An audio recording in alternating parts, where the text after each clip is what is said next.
discuss the functions of placenta. Placenta has various functions as it is the close association in between the fetus and maternal tissue, because the developing embryo depends upon the uterine tissue for nourishment, for respiration, respiratory gases, for the elimination of the nitrogenous phase. And what are the various functions? It helps, the placenta helps in nutrition, respiration, excretion, blood circulation, storage, barrier. It acts as a barrier, it provides immunity, it acts as the endocrine gland during the pregnancy, temporary endocrine gland. Let us start with the nutrition. Nutrition. Placenta helps in providing the nutrition, that nutrients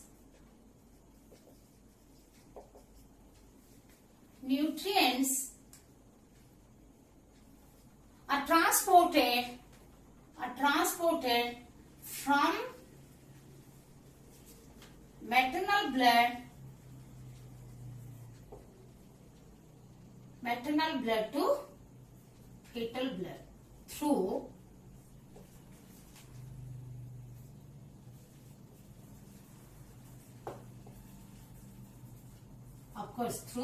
placenta.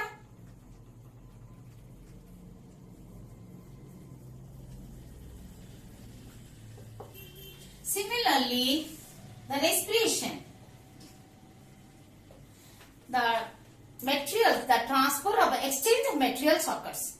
The exchange of the nutrients with the waste material, exchange of oxygen with the carbon dioxide, that occurs through the barrier, which allows the required substances. Respiration, it helps in respiration. You know, placenta is the lungs of, placenta acts as the lungs of developing fetus or embryo or fetus. How the exchange of gases occurs at the placenta? Exchange of gases is the exchange of oxygen and carbon dioxide occurs in the lungs. This exchange of gases occurs in the placenta, placental tissue. Exchange of respiratory gases, of course, the respiratory gases, that is oxygen and carbon dioxide. As we know, carbon dioxide is carried by the umbilical arteries, which is also nutrient depleted, which carries the nutrient depleted and oxygen depleted, deoxygenated blood to the placenta. Then from there it is diffused into the maternal blood, and carbon dioxide diffused into the maternal blood, and oxygen is transported into the fetal blood. As we know, the umbilical cord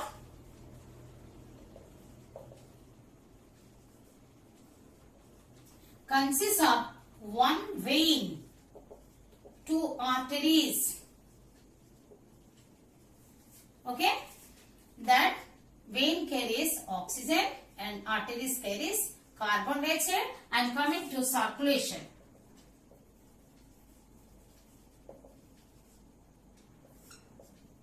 Circulation, what occurs? It does the pulmonary, it performs the pulmonary circulation. Placental circulation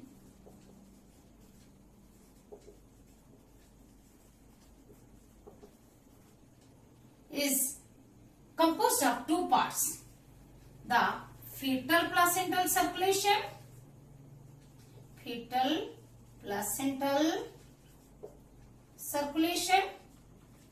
and another uteroplacental. Uteroplacental circulation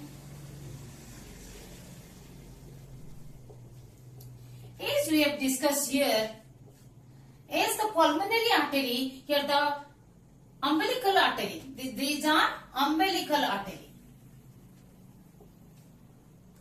Umbilical artery carries the deoxygenated blood. As the pulmonary arteries carry the deoxygenated blood from heart to lungs and from lungs to heart, who carries the pulmonary vein. Similarly, the umbilical vein carries the oxygenated blood from placenta to the fetus. Thus, placenta acts as placenta takes the role of lungs.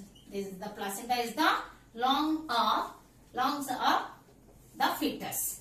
One placenta is there. Okay. Then excretion.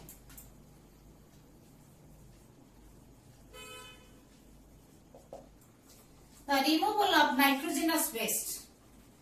Removal of nitrogenous waste.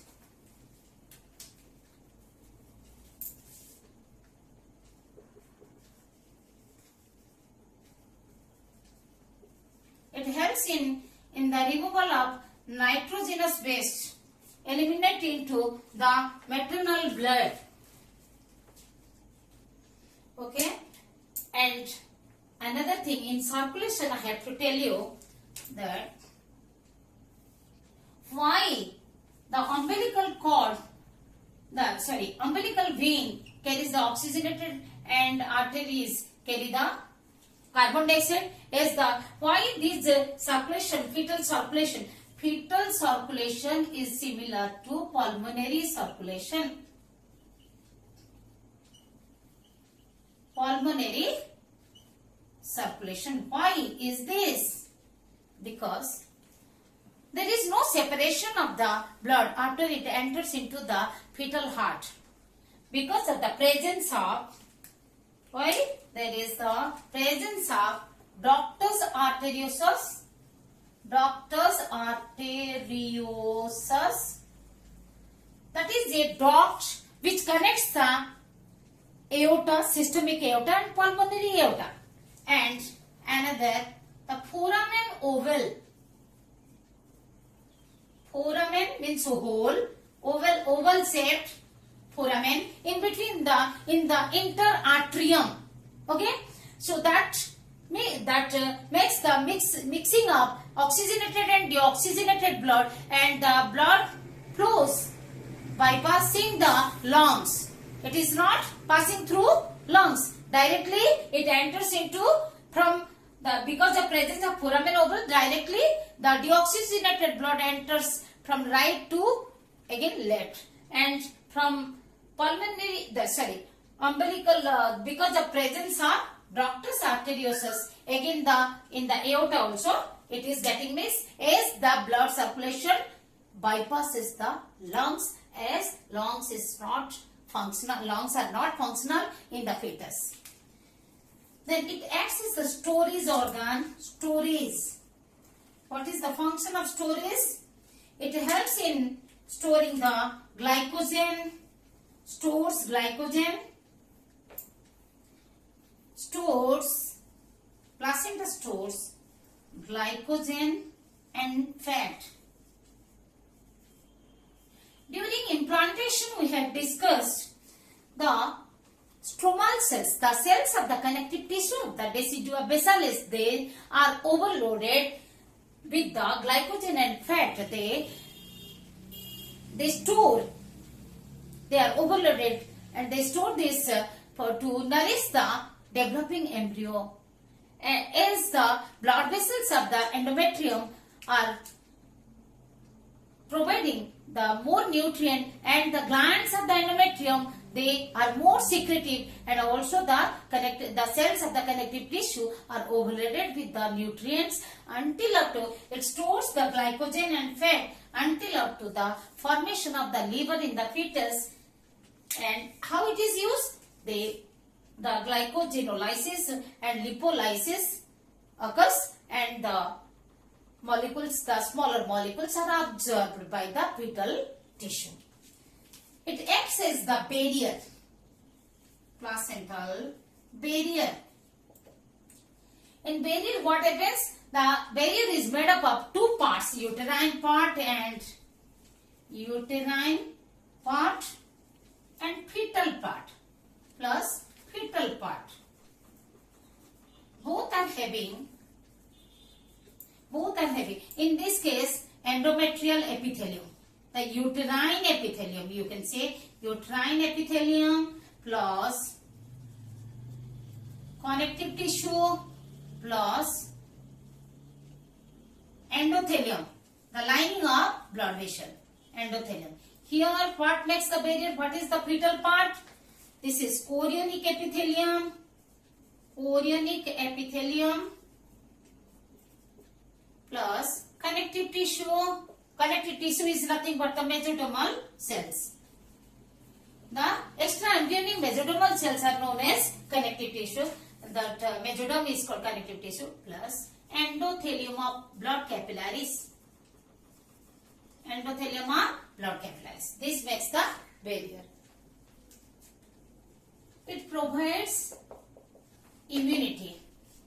You know, it allows many antibodies, that is IgG. The barrier, placental barrier, permits permeable to IgG. IgG significantly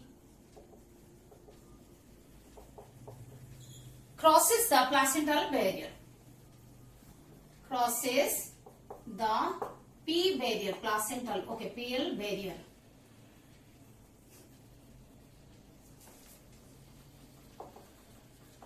But IgM cannot.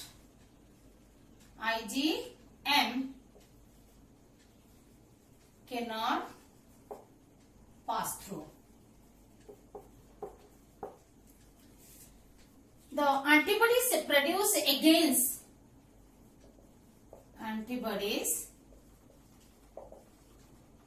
developed or produced against certain diseases like smallpox, measles, polio, etc. Against smallpox,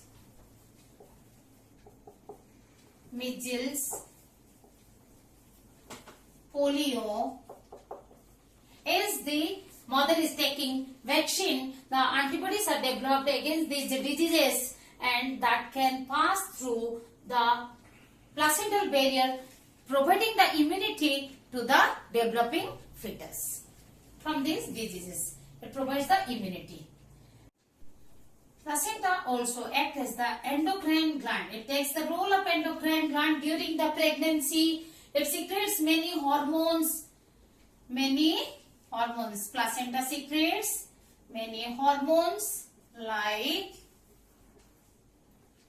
estrogen, progesterone, HCG, human chorionic gonadotropin, HPL, human placental lactogen, the oxytocin, relaxin. Okay, let us discuss estrogen and progesterone together. They maintain the endometrium, stratum functionalis, to maintain the pregnancy. They also maintain the growth of the breast. Beyond this, progesterone also, they keep the blood vessels open.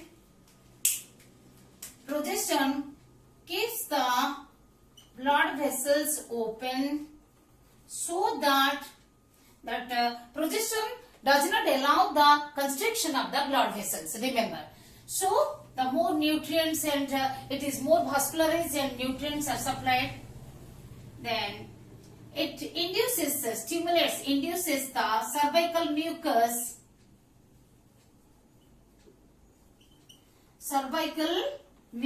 So, the protective mucosal plug is developed to close the internal orifice, that connection between the cervix and the uterus. It also, the most important one is, it gives inhibitory impulse.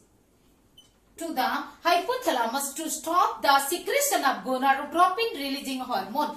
As the gonadotropin releasing hormone is stopped, the gonadotropins are stopped secreting from the pituitary gland, and so there is no development of the follicles and no ovulation occurs during the pregnancy. So it inhibits the GnRH, gonadotropin releasing hormone. It inhibits the GnRH. So it, due to the many functions of this progesterone, as it maintains the pregnancy. You see, if the cervical mucus, they make the protective plug. If that protective plug is not developed, there is the chance of abortion of the baby. It prevents the abortion of the fetus. So protective mucosal plug prevents the abortion of the fetus. Because of many functions of the progesterone, it is called pregnancy hormone.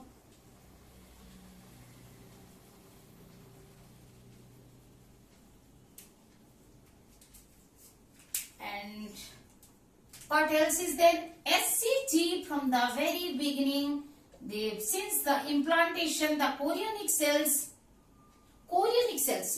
even by that time the placenta is not fully developed, SCG is secreted, and that maintains and induces the corpus luteum, maintains and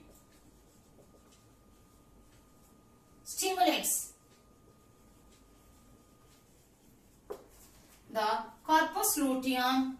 Corpus luteum is generally degenerated at about 10 to 12 days after the ovulation and completely degenerated and converted into corpus albicans by the end of the second week after ovulation. Corpus luteum secretes progesterone, and it is maintained, this corpus luteum secretes progesterone until up to the placenta is not secreting.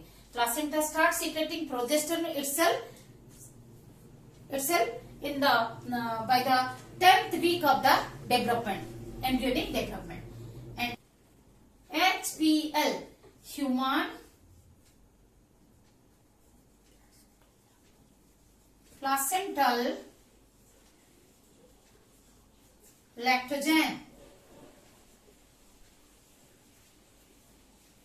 Human placental lactogen that stimulate the breast growth.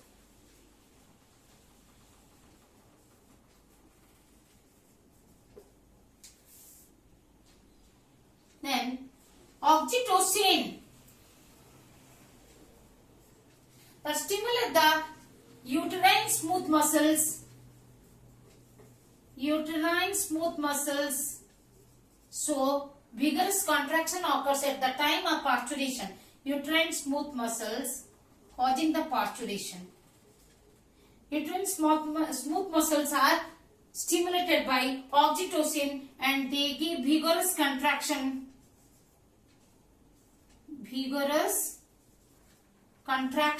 So is the fully grown fetus is expelled out. And these oxytocin only that creates the fetal ejection, that creates the labor pain. And this oxytocin, the placental oxytocin, stimulate the hypothalamus to secrete the hypothalamic oxytocin from the pituitary gland. And moreover, the relaxin is there, relaxin. And so you see, as the oxytocin causes the parturition, it is also known as parturition hormone. Parturition hormone. Then another hormone is relaxin. Many hormones are there. The most important ones we are discussing over here. Relaxin stimulates the ligament, pubic ligament, where the pubic ligaments, they make the pubic symphysis. The hip bone or the pelvic girdle has the pubic bone. It is two parts. As the two pubis bones are there, and they joined by the ligaments, and relaxin stimulates the ligaments, pubic ligaments,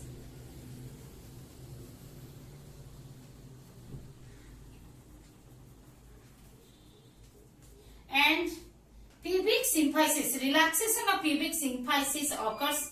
Relaxation of pubic symphysis occurs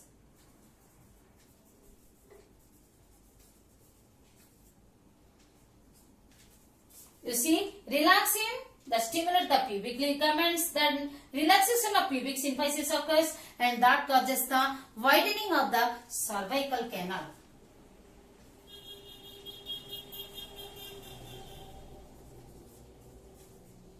Cervical canal widens. You can write the birth canal, cervical canal.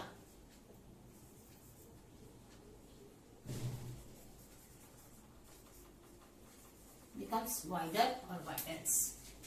Thus, oxytocin and relaxin helps in the parturition. What we will study in the next session.